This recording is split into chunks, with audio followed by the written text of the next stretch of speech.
नमस्कार आदरणीय पालक आणि विद्यार्थी मित्रांनो, महाराष्ट्रामध्ये सध्या 12वीच्या परीक्षा सुरू आहेत। अनेक विद्यार्थ्यांना 12वीची परीक्षा झाल्यानंतर नीट 2024 ची परीक्षा देऊन MBBS, BDS, BMS किंवा BHMS या कोर्सेससाठी ॲडमिशन घ्यायचं आहे। परंतु या कोर्सेसमध्ये ॲडमिशन घेण्यासाठी विद्यार्थ्याला 12वी मध्ये किती मार्कची आवश्यकता आहे या संदर्भाने अनेक विद्यार्थ्यांना माहिती नसते। तर या व्हिडिओमध्ये आपण जेही विद्यार्थी या वर्षी नीट 2024 ची परीक्षा देणार आहेत व MBBS, BDS, BMS किंवा BHMS या कोर्सेसमध्ये ॲडमिशन घेण्याची इच्छा आहे अशा विद्यार्थ्यांना 12वी मध्ये किती मार्कची आवश्यकता आहे या संदर्भाने आपण कॅटेगरीनुसार माहिती पाहणार आहोत। या व्हिडिओला महाराष्ट्रातील इतर गरजू विद्यार्थ्यांपर्यंत शेअर करा, जेणेकरून त्यांना पण कळेल की 12वी मध्ये आपल्याला जर पुढे जाऊन मेडिकल फील्डमध्ये ॲडमिशन घ्यायचं असेल तर एवढ्या मार्कची आवश्यकता राहील। तर विद्यार्थी मित्रांनो, सर्वात अगोदर आपण बोलूया जनरल EWS कॅटेगरी बद्दल।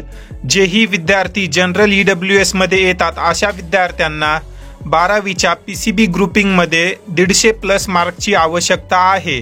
PCB म्हणजे फिजिक्स, केमिस्ट्री आणि बायोलॉजी या तिन्ही विषयाचं टोटल मिळून तुम्हाला 150+ मार्क असणं आवश्यक आहे, तरच तुम्ही येणाऱ्या काळामध्ये महाराष्ट्रामध्ये MBBS, BDS, BMS, BHMS इत्यादी कोर्सेससाठी ॲडमिशन घेऊ शकता। जर तुमचं टोटल एका मार्काने देखील कमी असेल, म्हणजे जे विद्यार्थी जनरल EWS मध्ये येतात व PCBचं जर टोटल 149 किंवा 148 अशा प्रकारे आले, तर तुम्हाला MBBS, BDS, BMS किंवा BHMS व इतर जे काही मेडिकल फील्डचे कोर्स आहेत त्यासाठी ॲडमिशन घेता येणार नाही। त्यामुळे जेही विद्यार्थी जनरल EWS मध्ये आहेत अशा विद्यार्थ्यांनी लक्षात ठेवा की जर तुम्हाला येणाऱ्या काळामध्ये नीटची परीक्षा द्यायची असेल तर तुम्हाला आता जी 12वीची परीक्षा सुरू आहे त्यामध्ये PCB या विषयामध्ये 150+ मार्क असणं आवश्यक आहे। त्याप्रमाणे तुम्ही तुमच्या पेपरची तयारी करू शकता। त्यानंतर जर आपण SC, ST, VJNT व OBC, SBC या कॅटेगरीमधील विद्यार्थ्यांचा विचार केला तर या कॅटेगरीमधील विद्यार्थ्यांना 12वी मध्ये PCB या विषयामध्ये 120+ मार्क असणं आवश्यक आहे।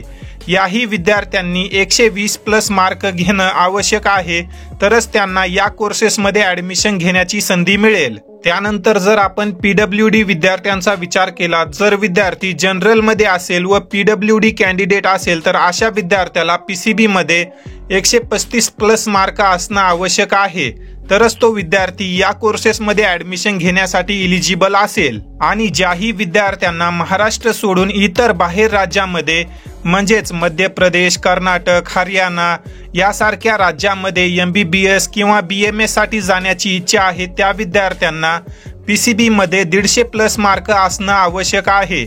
तर विद्यार्थी मित्रांनो, अशा प्रकारे हा PCBचा क्रायटेरिया आहे। तुम्हाला कळालंच असेल की कॅटेगरीनुसार आता तुम्हाला PCB मध्ये किती मार्क घ्यायचे आहेत। या व्हिडिओला जास्तीत जास्त विद्यार्थ्यांपर्यंत शेअर करा, जेणेकरून कुणाचंही नुकसान होणार नाही व महाराष्ट्रातील काउन्सिलिंग प्रोसेसच्या रिलेटेड येणाऱ्या टाइम टू टाइम अपडेटसाठी बालाजी एज्युकेअर या यूट्यूब चॅनलला सबस्क्राईब करा व time to time free update त्यासोबतच PDF साठी तुम्ही आपला WhatsApp ग्रुप देखील जॉईन करू शकता। WhatsApp ग्रुपची लिंक तुम्हाला डिस्क्रिप्शन बॉक्समध्ये मिळेल। या व्हिडिओमध्ये आपण या ठिकाणी थांबूया। धन्यवाद।